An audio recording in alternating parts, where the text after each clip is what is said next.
em, ini ada pertanyaan kaitannya dengan tadi formasi ya. Ada formasi umum, ada formasi khusus.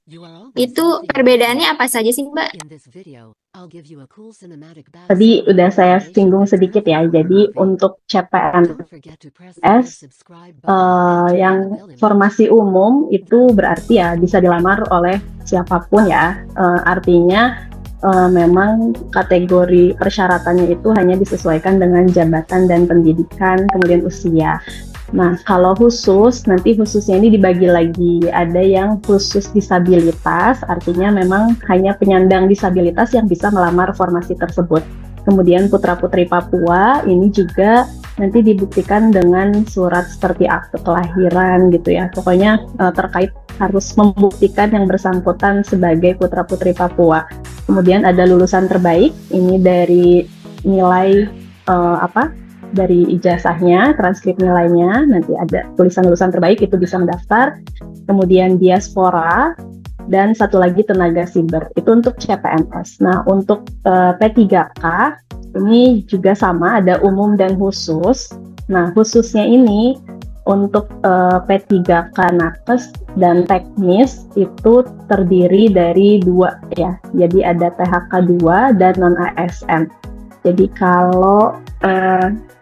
tapi gini, kalau non-ASN dia harus mendaftar di tempat bekerja saat ini. Jadi kalau misalnya saya sebagai non-ASN di BKN terus mau daftar ke Kementerian Luar Negeri itu tidak bisa masuk kategori khusus. Jadi tetap harus itu kategorinya umum gitu ya. Jadi sekali lagi di aturannya disebutkan bahwa non-ASN ini harus mendaftar sesuai tempat bekerja saat ini.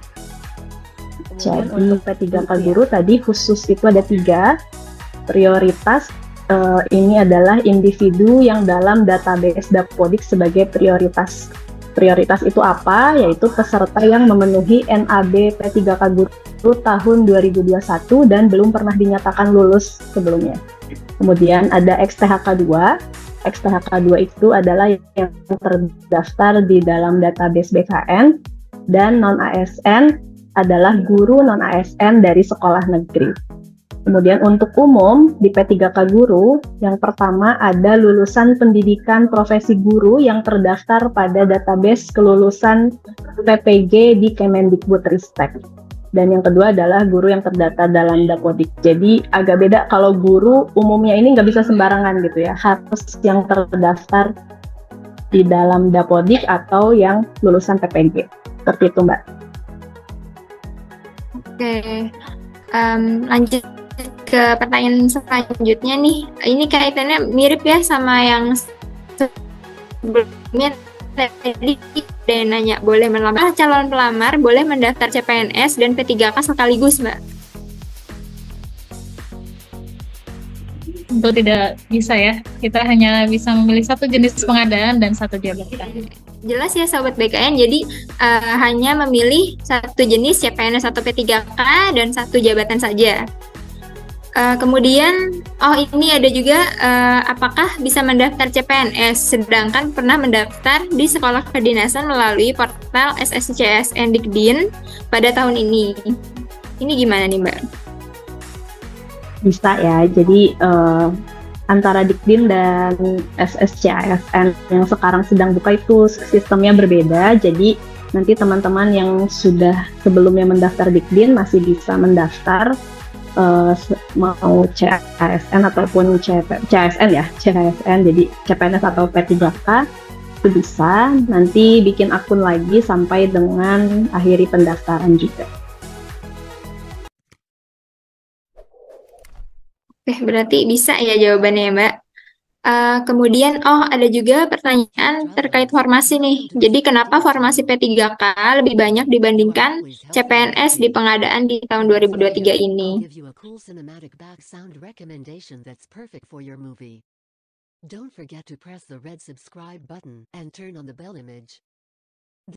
Silakan, Mbak. Ya, ini disesuaikan dengan kebutuhan masing-masing instansi kali ya. Jadi karena mungkin prioritas pemerintah itu di tahun ini masih banyak untuk tenaga pendidikan dan kesehatan, jadi memang arahnya ke sana. Jadi banyak yang lebih banyak P3K. Karena yang kita lihat juga formasi yang paling banyak tahun ini masih di nakes dan guru gitu Mbak. Ya, jadinya prioritas itu di tenaga pendidikan dan kesehatan. Ya, jadi terjawab ya Sobat BKN kenapa banyak formasi P3K dibandingkan formasi CPNS. Kemudian itu, ini katanya juga seperti yang ASN Karir ya. Jadi bagaimana melihat informasi lowongan yang tersedia? Jadi ini bisa dijawab siapa ini Mas atau Mbak? Mungkin Mas Oke, jadi di ASN Karir itu kan disediakan 4 filter ya. Jadi ada tingkat pendidikan, program studi, kemudian instansi dan jenis pengadaan. Nah, ibaratnya jika saya memiliki jenjang pendidikan S1 komputer,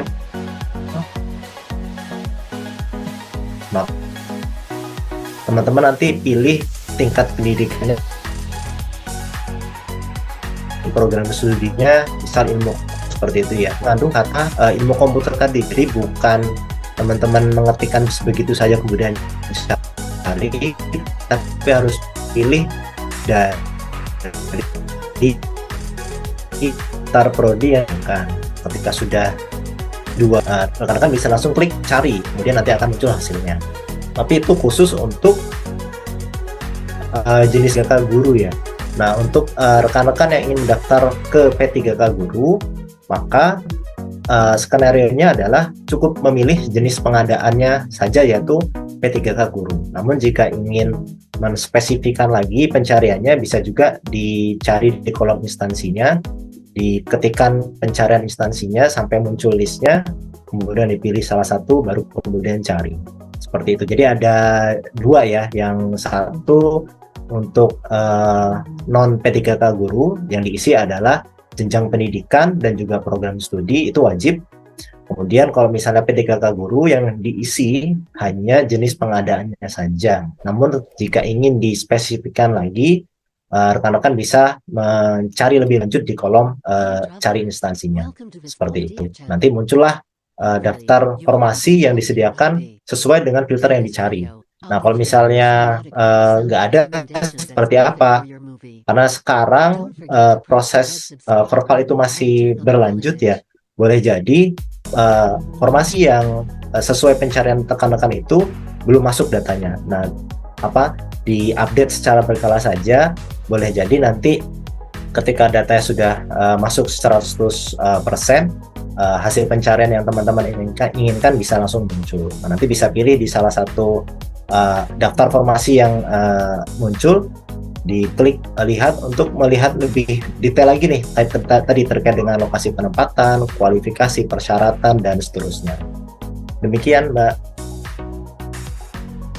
Oke, terima kasih Mas. Jadi jelas ya, jadi informasi lowongannya, pendidikannya benar-benar sesuai dengan nanti jabatan yang akan dilamar untuk guru dan untuk selain guru itu. Kemudian ada pertanyaan ini terkait apabila pernah mengundurkan diri dari CPNS atau P3K, boleh mendaftar pada tahun ini nggak? Ini seleksi CASN. Ya, jadi untuk pelamar yang pernah mengundurkan diri dari CPNS atau P3K pada saat menjalani masa percobaan, dikenakan sanksi tidak dapat mengikuti seleksi pengadaan pada periode selanjutnya. Itu ya, jadi perlu di notes 1 tahun berarti periodenya. Di blok dulu. Tetapi selama nanti kalau statusnya misalnya udah bukan dalam masa percobaan gitu ya, terus misalnya asalnya PNS nih tapi mengundurkan diri gitu, udah terdata juga di sistem BKN sebagai bukan PNS aktif lagi, itu bisa melamar kayak gitu. Yang penting bukan berstatus ASN aktif secara sistem, tapi ya jangan sampai kita dapat SK tapi di sistem belum berhenti statusnya gitu kan, itu harus diperhatikan. Oke, makasih Mbak Indana. Jadi jelas ya, apabila sedang masa percobaan CPNS itu diberikan sanksi 1 tahun, dan apabila mengundurkan diri itu statusnya harus jelas bukan tenaga ASN ya, jadi baru bisa mendaftar. Oke, next itu pertanyaan ada. Oke nih, ada juga nih, apakah bisa mendaftar akun SSC ASN, sedangkan akun 2022 itu masih statusnya menunggu hasil optimalisasi. Itu gimana tuh, Mbak? Ya, jadi jika masih menunggu hasil optimalisasi itu artinya statusnya belum dinyatakan lulus ya. Jadi kita kan nggak tahu tuh siapa yang lulus dari hasil optimalisasi tersebut. Nah, kalau masih belum dinyatakan lulus sampai mendapat NIP gitu kan, itu masih bisa mendaftar. Tapi mungkin harus dipilih ya nanti hasil optimalisasinya sudah keluar dan kita lulus, apakah mau lanjut ke pengisian DRH, kemudian menjadi P3K, atau mau ikut seleksi di tahap